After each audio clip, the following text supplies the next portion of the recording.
Hey, Zach, Yes, would it really be better if it said lunch party? it would. It Okay. definitely would. Okay. Let's go. Lance.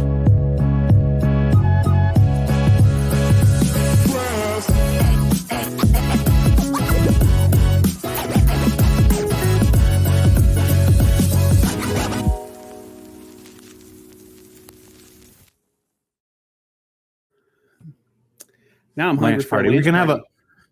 Are we gonna have a lunch party? Yeah, we're having a lunch party, Kevin. Okay. Sweet. I'll bring the chili. So for those of you who don't know, we are huge Office fans, and no, today's episode is not about The Office, although I wish it was. That's our next podcast. Is just talking about The Office. Anyway, yeah. So today we are talking about lunchtime, about owning your lunchtime. And the episode of today is called "Lunch is for Lunchin," and not a luncheon, not LUNCHEON, right? Lunch is for a luncheon. Yes. Lunchin. Yeah. No. Lunch is for Lunchin. LUNCHIN apostrophe. I don't know. But yeah. So we were leaving a meeting several weeks ago, and when we're on our way out, it was about lunchtime, and there were some employees who were leaving, and you were on the other side of the car getting in, so you didn't hear it, but I told you about it later. But these guys were getting into the car beside me, and I was just standing there waiting for them to get in their car so I could open our car and get in. So I'm just standing there waiting, and obviously I'm listening to their conversation. I mean, I'm not a crazy person, but you're an eavesdropper. Yeah, I was dropping eaves. So I'm sitting there listening to these guys chit chat as we're getting into their car, and they were about to carpool. And one guy was getting into his driver's seat while the other guy was fiddling around in his car, trying to decide where he's going to bring his laptop. So he's messing around in the car, and he's like, and he looks over and he goes, "Hey, should I bring my laptop?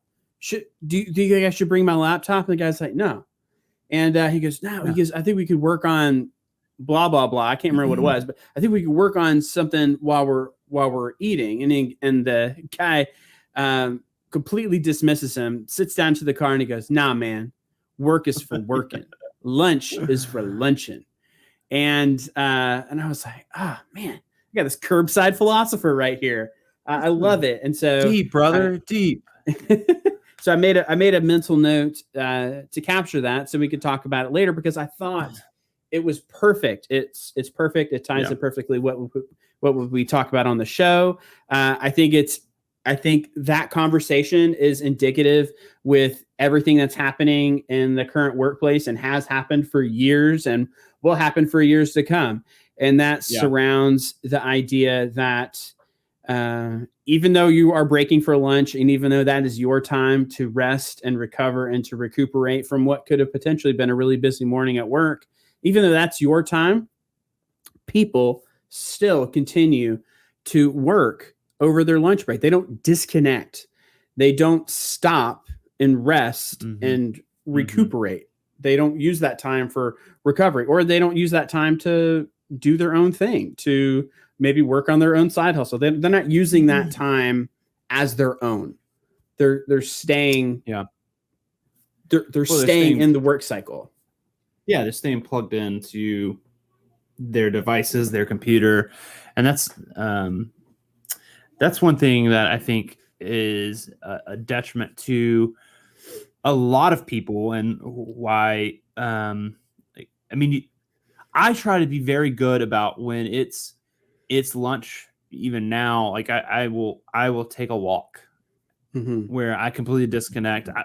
I say disconnect. I will listen to like a podcast or a audiobook or something. Usually an audiobook. And after I eat, I'll go and take a lap around the neighborhood. And that's a good time for my eyes to readjust, because it's good for you to occasionally, instead of looking so close to a screen constantly, your field of vision is constantly, it's fixed on one specific area. So it's good to occasionally look off into the distance further off. But for some reason, a lot of us, when we sit down, even at lunch, this is where we're here. So It's either we're not completely disconnecting. We're no. leaving one environment and then just absorbing ourselves into something else, and that's fine. But I think what our goal should be is to disconnect at least from work, right? And so I know that I make it a point to go downstairs. I work upstairs in the house. I make it a point to go downstairs, sit with my wife, sit with the kids if they're home from school, and we'll eat. If it's summertime like it is now, we'll go outside. We'll sit on the patio and eat lunch. But I try and make it a point to not bring my phone with me or sit it across the table from me, because I still will find myself going, did that email come in yet that I was looking for? It's like I have a hard time disconnecting. So, sure. But I think for me, the biggest first step in that process of trying to disconnect from work is to leave the space that I'm in, because for years I ate lunch at my desk, unless I was going out to lunch, unless I was like meeting you for lunch or going out with somebody from the office, I would eat at my desk. And so I wasn't, like what you were just saying, I wasn't changing my surroundings. I was still sitting there staring at a computer screen. I was just eating. Yep. Yeah, and oftentimes when you disconnect, especially if you take a step back away from work or even being connected to a device, your brain, I forget what book it was that I was listening to earlier this year. I can't remember which one it was now, but it talked specifically about this, that disconnecting from technology, disconnecting from your computer, your devices. I mean, listening to an audiobook's one thing. You're not staring at it. Like no one listens to an audiobook like this. You know what I mean? Like you're at least disconnected enough where you're just listening. But the point I'm trying to make is that those moments are when your brain is allowed to dream. It's allowed to think about other things. Right. And oftentimes you have breakthroughs because you've had that disconnect. That's why when you go on vacation, most of the time when you come back, you're refreshed. You have all these good ideas. Why? Because you've disconnected from work. Right. To where when you sit back down, all these things start happening. Yeah. Because in our brains, when we are sitting in it constantly, our brain can only go so far.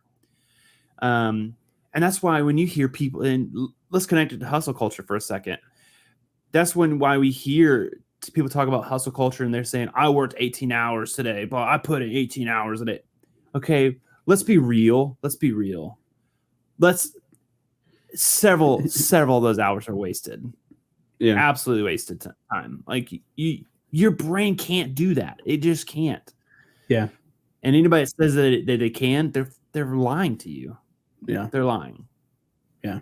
So I think it's that superiority. It's like that's that superiority train they want to ride on. Like they're like that. Like just says like I'm going harder than you, right? And people and like some folks just need to feel that. Like that's how they keep going, is making sure that they feel at least like they're going to be better than other people, or they're putting out that vibe at least, which is right. And so what I would do when I worked 9 to 5 in an office somewhere outside of home, well, actually I still do it now, but what I would do is 2 different places that I worked. One had a gym, literally like you could stand at the front door of our office and throw a rock and hit the door of the gym. It was like just right there. And like probably not a good idea, but an interesting way to understand the distance. Probably get arrested.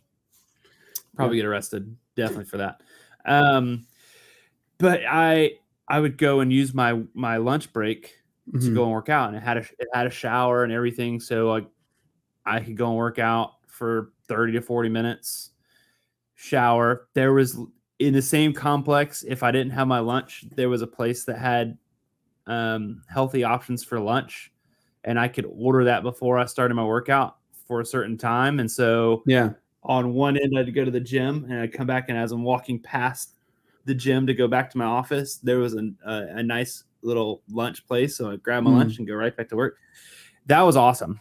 And then another place I would work, they didn't have a gym close by, but I knew that I needed that mental break. So they had a nice greenway. So I would go and run. Probably 1.5 miles, 2 miles. There was a couple times ran 3 miles. And I would go, there was a parking garage, and I would go all the way up to the top. Is that the one where you got naked in the parking garage?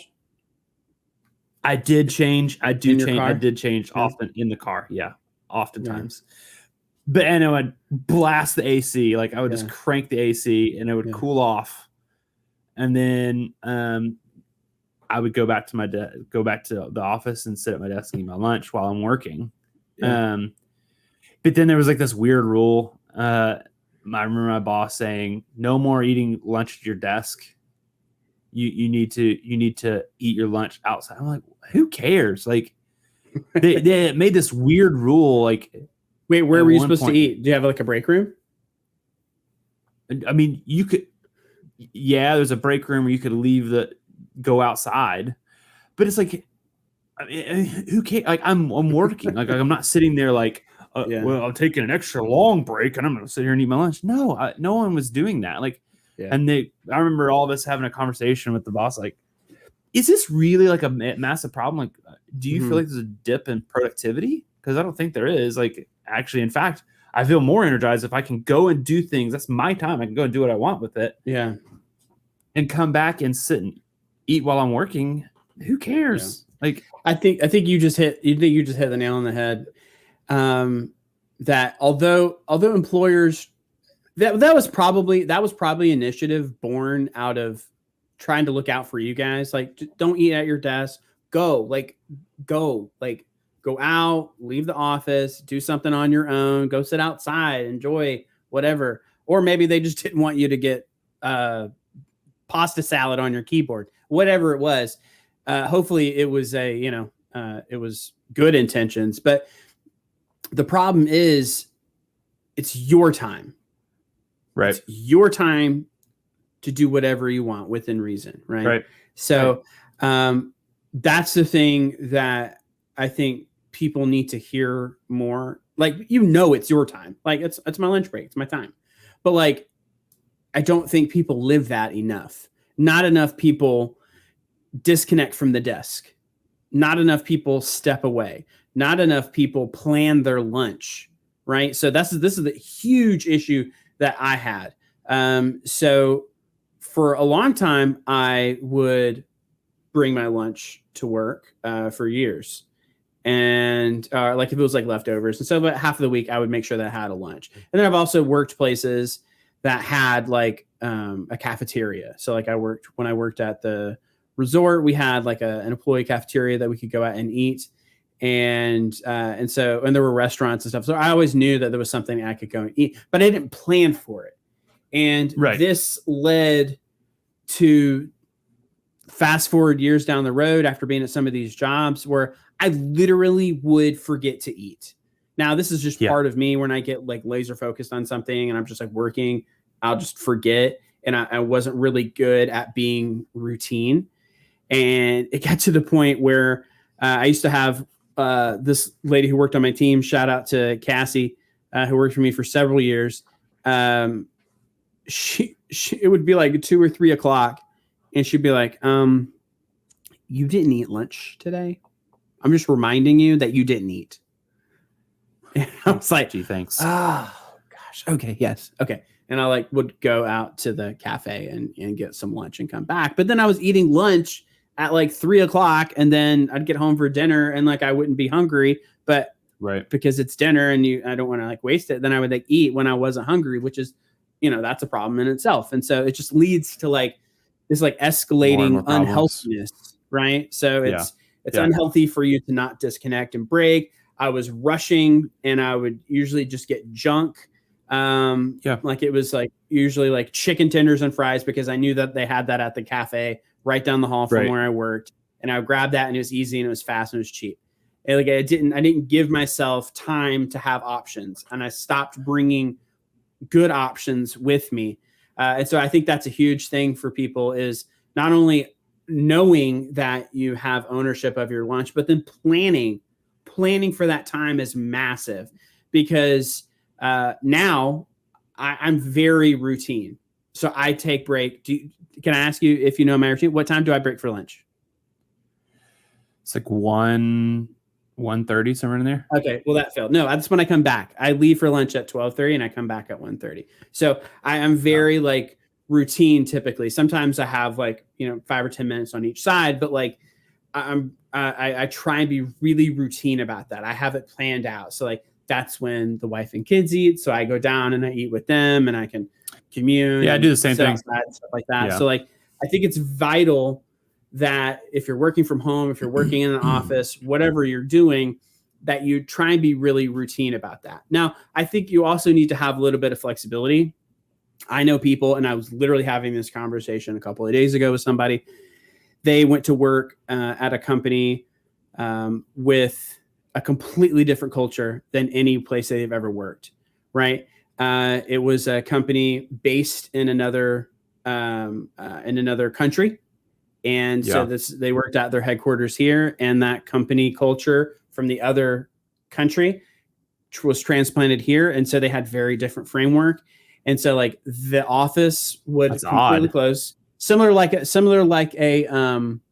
doctor's office that closes often will close during a certain time period. Like the whole office would close down. So regardless of when you went to lunch, everyone has to be back at 1:00. No matter what, everyone has to be there at 1:00 to work. And it was a very big shock to that person, because they were used to being like, well, I own my lunch, I own my time. And, you sort of did, but also you didn't. Like because of where they were positioned, you couldn't really go out very easily. And so most people just kind of stayed around and they'd never really left. And so because they had that really strict rule, it snowballed into other things. But like, I think it's really, really important for us as worker bees, whether we're working for ourselves or working for somebody else. I think it's really, really important for us to own that time. So, whether you are stepping away from the desk or like, you going for a walk, exercising, and, just getting out and about, like changing your scenery, like what you're saying, like whether that's what you're doing, or you go and like what I used to do years ago, take a nap in your car.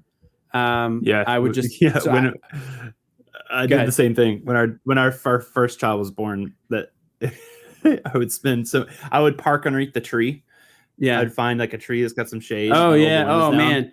You talk about a good nap. It's that baby exhaustion plus a nice shady spot in a slightly warm car dangerous. With maybe the windows down a little bit. That's dangerous, man. That's dangerous. Because you could wake up, you've seen those Instagram reels where the person's like, I'm just going to take a nap really quick. And then they fall asleep and then they wake up and it's completely dark. And they're like, oh gosh, I'm fired. I'm so fired. Dude, I remember. So go ahead. I was going to say, I remember doing that when I had my first real job outside of, it wasn't real. I worked at a cabinet shop when I first graduated from high school. Woo, those jokers are extreme temperatures. We live in Atlanta. So imagine hot summers with no air conditioning in the building and no heat in the winter, which, I mean, that wasn't a big deal. But I would take naps in the car. Yeah, I would take naps in the car. I would take naps in the car. And they had this dust collector. So I would purposely park close to the dust collector so that when I knew when to come out, because somebody would flip that on, and that's how they let everybody know.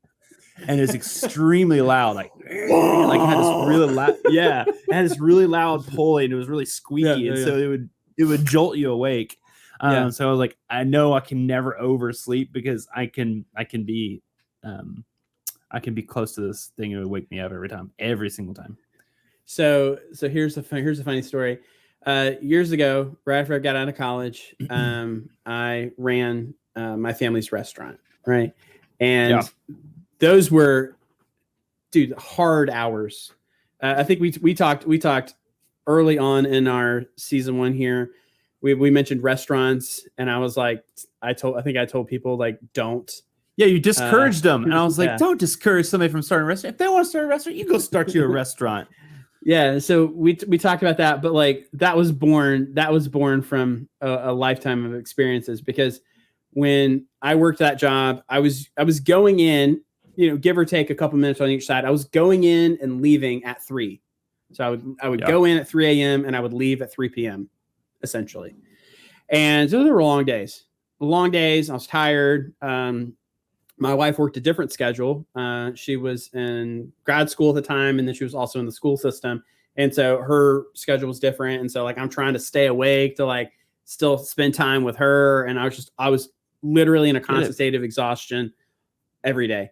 And that's when I started doing my car naps. I would, before I would take my lunch break, I would have my food ready. So like, I would be like in the kitchen, like working, like saying, hey, everybody taking their breaks. Like, I'm making sure that all my front service people they're taken care of. I'm like, okay. I'm like, okay, let me heat up my lunch here. Let me go pour some stew over here. Okay. And I've got my stuff in the warming unit ready to go. And I'm like, okay, you guys good? Okay. Got my food. And it's like, run to the time clock, punch out, run to the car, eat as fast as I could. I would put up a sunshade across the front. I'd put up a sunshade across the side if I could. And I'd crack the window a little bit, make sure I was parked in the sunny spot by the tree. There wasn't a lot of trees in the parking lot. So I usually tried to find a shady spot if I could.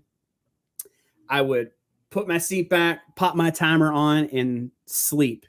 So as soon as I scarfed down that food, I would sleep. And one day in particular, I feel like I was just extra tired or something. I straight up slept through the alarm. I woke up, I turned it off, went back to sleep. Like, I'm not at work. And I remember I'm out. I'm so deep into sleep. I'm like sweating. It's like summertime. I'm sweating. There's like the breeze coming in through the window though. Nothing but it's worse than trying to sleep and being sweaty. I hate that. I can't stand it. So like I'm sleeping I was trying to hold up something, but I'm knocked out. Like, I'm just seats back in the truck. I'm just laying there. And then I hear,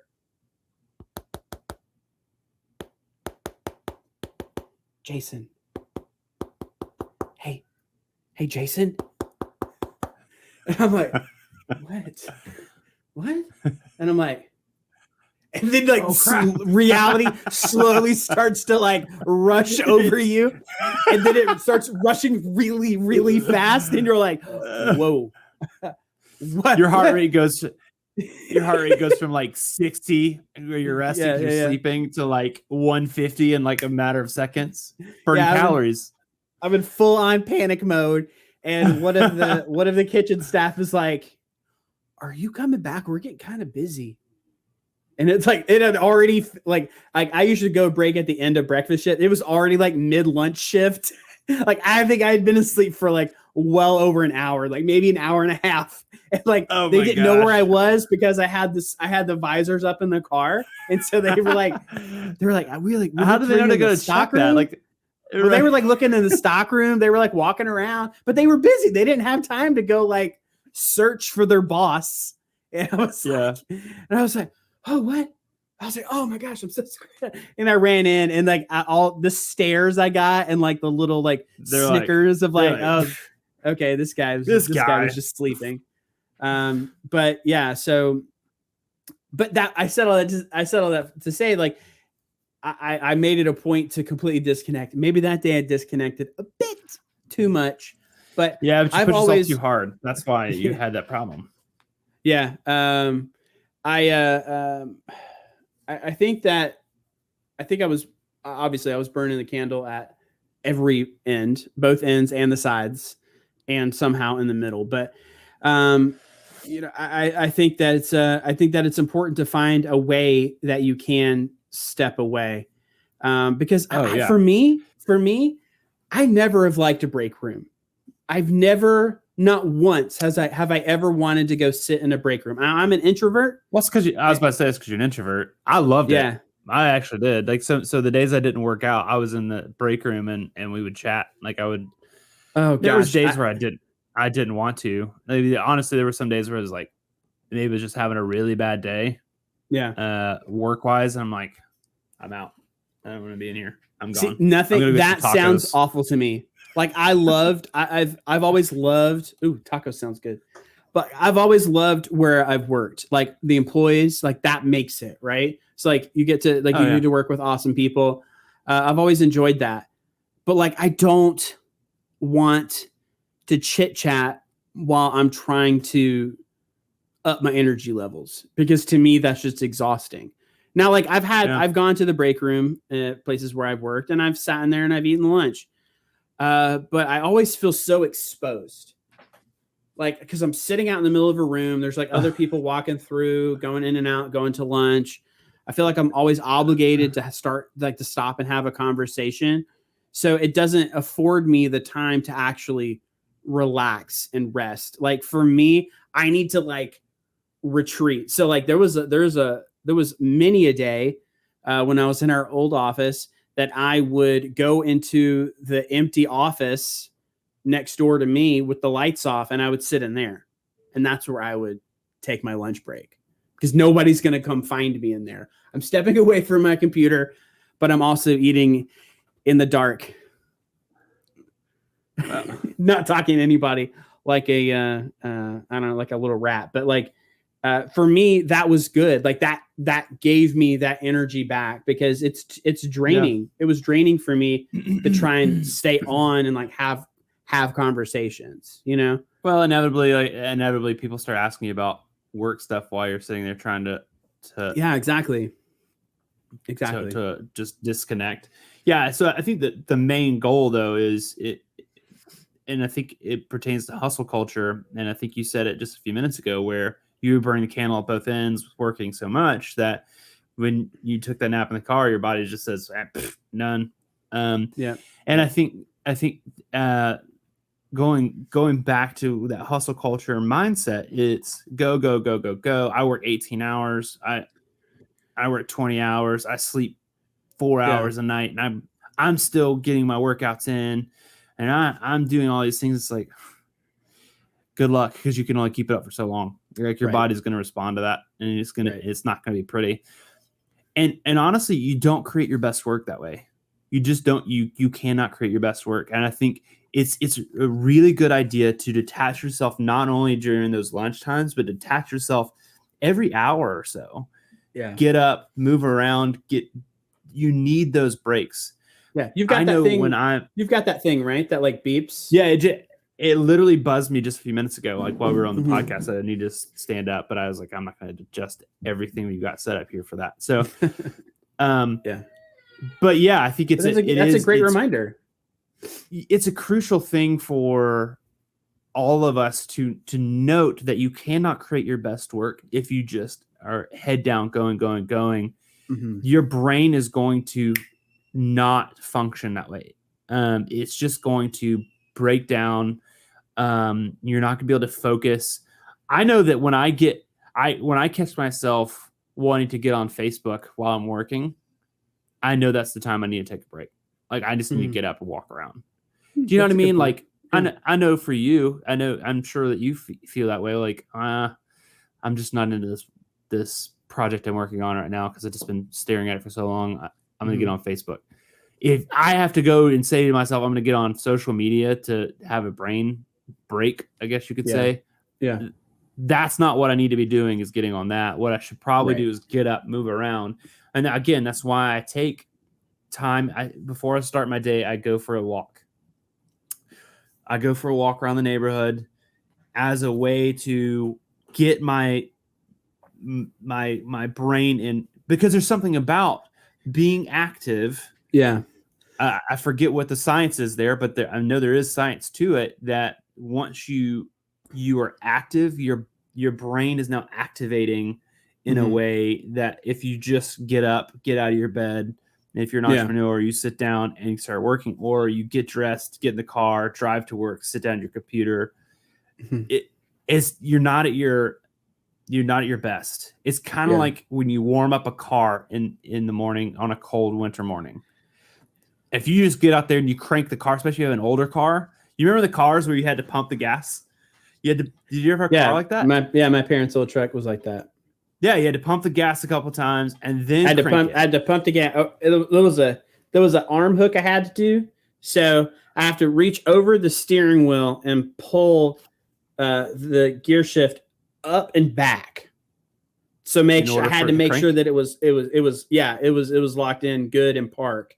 And then I had to pump the gas. I had to get at least 3 pumps in there. And got to get the gas in the carburetor, man. Yeah, and then I had to crank it. And then usually if you let go of the crank on the pickup truck, if you let go of the crank, you're gone. You're going to flood it if you try and go again. I know that. Yeah. You got to baby it. You got to treat it nice. It's kind of like that. So like, I'm not saying everybody's got to get up and do some workout, but you can go for a walk for 5 to 10 minutes. I mean, yeah. Just to get your brain going. And one of the most productive staff members I've ever had did that. She had that little beepity boop on her watch. Get up and walk around. Yeah, she'd get up and walk around for just a couple minutes. It wasn't even 5 minutes. She would stand up from her desk. She was a writer. She'd put her pen down if she was writing something on her notebook, or she would find a stopping place, and she would stand up and just do a lap around the perimeter of the office, stop by my desk and say, "Hey," and then she'd sit down, go right back to work. Most productive employee I've ever had. I did that. I did the same thing too when I worked in one particular office. I would go probably every hour and a half, 2 hours. I would go and walk. Yeah. Just a lap around the office. Again, I'd put in my headphones.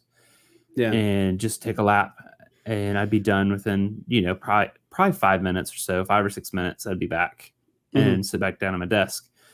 And here's the thing, like, I remember that becoming an issue. And I remember them saying, well, you can't just take walks like, what's the difference if I were to go I know people go to the bathroom and do the exact same thing and they're in there for 10 minutes. Yeah.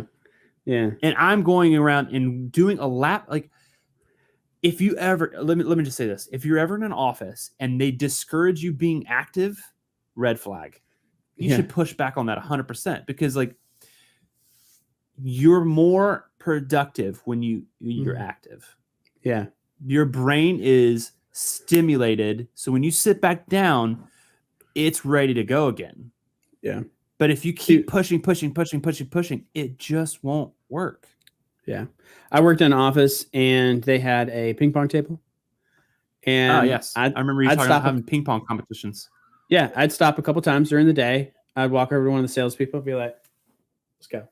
Or I'd look over at Kate, my copywriter, and be like, let's go. Practice sesh. And we go and we just stop and we chit chat. We'd play for 5-10 minutes and we'd be done. And I remember somebody said something about it one time, like, "Oh, you're on here playing ping pong a lot." I'm like, "This is my smoke break." Or we're having a team meeting. We're having a team meeting. Yeah. I was like, we're productive. I was like, sales team has their leads, company's making money. I was like, I think we're good. I think we can play ping pong for 10 minutes. I was like, plus the company bought us the table. The company bought us the table. Now there were some people who overused it and they would be in there like all day long, off and on, as much as they could. But I think within moderation, it was perfect. And, just thinking about the employee that I mentioned that would get up and she would take her walk breaks. And I said that she was one of the most productive. That was my copywriter. Her name was Kate. So shout out to Kate. Not only was she incredibly productive and just an all around good person, but she always seemed to be very fulfilled with her day. So she was a mastermind at being able to stop and disconnect.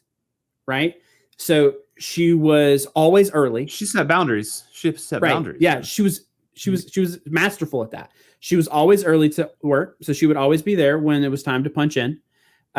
She was meticulous about her break. At 12 o'clock, she'd be gone. At 1 o'clock, she'd be back. She had the easiest time card to approve, I guess is the word, is to approve every 2 weeks. It was like clockwork. It was like literally like Like it was a computer was punching it every time. And when the end of the day came, 5 o'clock, she would start wrapping up about 5 minutes before it. Make sure she had everything closed down. She would say her goodbyes. She would and she would leave and go home. And when she took her lunch break, she would disconnect. She would power down her computer. She would go to the break room. She would eat her lunch. She would go for a walk. She would read a book. Like she was fulfilled. Like she came to work. She performed her function to the best of her abilities. She would take little breaks during the day to get up and walk around the office. And she would actually take time at lunch for herself. She was reading a new book almost every week, and she was reading so much of it just during her lunch break while she ate. And she would occasionally go outside as well. And like, I always envied how well she was able to just disconnect, because it didn't. And that for me is that toxic work culture seeping into the back of my brain going, man, how could she be so productive? Yet she takes breaks. She completely disconnects. She's not working during lunch. You know, it's like, I'm telling you, it's that disconnect. Like it has, you literally have to do it. I understand when you're busy, there's a bunch of stuff to happen. You're going to get it done. It's going to happen. So just take a beat for a minute. One, your mental health needs it. Your physical health needs it. Right. To do that. Like I remember working in an office where occasionally, actually my boss is the one who started it. And one of the things I appreciate about it, he had a football and he would say brain break, and he would put it on we use Slack. And so he'd put it up on Slack, and then he would just put it in. There was a channel with the team that he led, and he would just put it in there and say brain break. And we all knew what that meant. We would meet in the back of the building and we had football, and we would sit. We wouldn't play football. We would just sit and throw it for 5 or 10 minutes. Sometimes we would chat about work things as we're throwing it to get ideas. But sometimes it wasn't. It was just we're just going to go out there and talk about our day, talk about things going on, and then we would get back to work. And we would do that 2 or 3 times a day, as long as the weather was nice, and it would always be different people. And sometimes he would invite different people from different departments to come out there and just come and throw the football around. And I say that is when you would sit back down at your desk, it was like this refresher, like a refreshing thing has happened. And now when you sit back down, a lot of people would say, well, you've broke concentration on what you're working on. Yeah. No, I would make a mental note of where I was at, or I would write it down. And when I would sit back down, it was like, okay. And then I would power through a lot more faster because my brain was ready to go again. Yeah. It does feel a bit counterintuitive. Like it's, I'm going to stop and take a break so I can be a more productive employee. Because for me, for so long, it's always about powering through. Are you going to talk about the Office episode? Yeah. When Toby is like going over all the things that we should be doing. And he's like, hello, every hour you need to do this. Did we just disconnect? All these different things. Zach, no, I can hear you just fine. Me. I can hear you just fine. Okay. Nope, you're good. I can hear you the whole time. It's a whole scene in The Office where Toby's like trying to what is it? Establish a healthier work culture. Yeah. And he lists all these things, and then Michael's like, oh, geez, Toby, like if we did all those things, we would never get any work done. It's like he's like 10 minutes every hour to actually get work done. And then I think Daryl's like, do them at the same time, Mike. By the way, my wife pointed this out. She said there's only one person in the whole show that calls him Mike, and it's Daryl. Oh, really? And I think there's like a reason he does that. Like, there's like a not a respect, like it's almost like is a disrespectful thing because everybody calls him Michael. Yeah. And it's almost like this slight dig. I ain't calling you Michael. I'm calling you Mike. And so he calls him Mike. And what's funny is they become really good friends at the end. Like, but anyways, key thing is basically, and what we're saying over and over and over again is there is a there is benefits to taking breaks. Yeah. And that could be your lunch break, or it could just be a break from your work in general. Like, we could give you example after example of, I think you gave one in a previous episode where a guy took a month off. Now, that's a bit extreme. I don't think I could afford to take a month off. That would be amazing.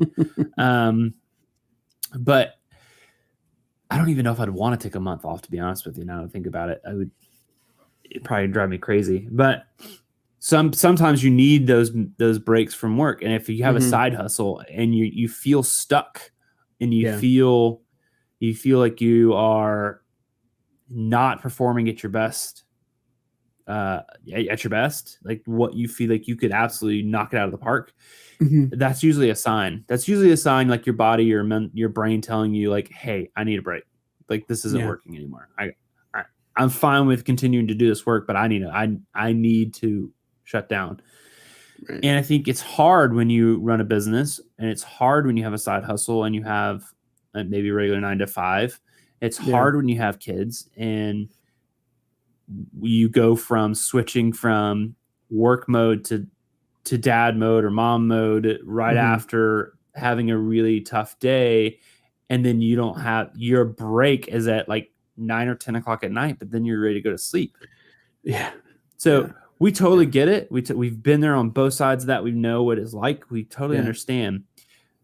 But at the end of the day, having those breaks in there, it's vital. It's vital for your health. It's vital for your business. It's vital for all aspects of life. For the longest time, when we would be trying to work leads and stuff like that, or network, I would spend the beginning of my lunch break eating lunch really quick, and then I'd head out to the car and I'd do cold calls. I do cold calls for my business. And then when my lunch break was up, I'd go back inside and go to work. Now, I was taking a break from my 9 to 5 work, but there's a certain amount of rush that you get when you actually get somebody on the phone, when you're doing a little bit of cold calling and stuff like that. But like, that was my time. I was building my own business. I was pouring into myself and my dreams. And then I would turn that off. I would go back inside and I would keep putting my fulfillment up to the company I was working for. So, but I think it's your time. Like, and if I could leave anybody with a message, it's like, don't feel guilty, because I think that's pretty prevalent, is people feel guilty, doing something else on their break time other than giving to the company. People feel like they're so, beholden to the institution that pays their paycheck. Like they feel fearful of stopping during their lunch break. And it's gonna push them back in their business or with their career. Yeah. 100%. So give it your all, 9 to 5 or whenever your work schedule is. But when you get that break for half an hour, whatever it is for you, when you get that break, take it, own it, enjoy it, disconnect, and you'll be more fulfilled for it. So 100%. Yeah. Awesome. Well, until next time, guys, we are Hustle Machine. We're excited that the community that we're building. So if you haven't joined that yet, be sure to join. You can find us on Facebook, Hustle Machine, and we will be there waiting for your what do you call it? Your not invitation. You to join the network, but your request. That's your join request. Yeah, we'll be sitting there waiting for it. Questions. So until next time, guys, keep hustling, but see you later. Take breaks. Yeah, hustle, but take breaks. Bye. That's it. Bye.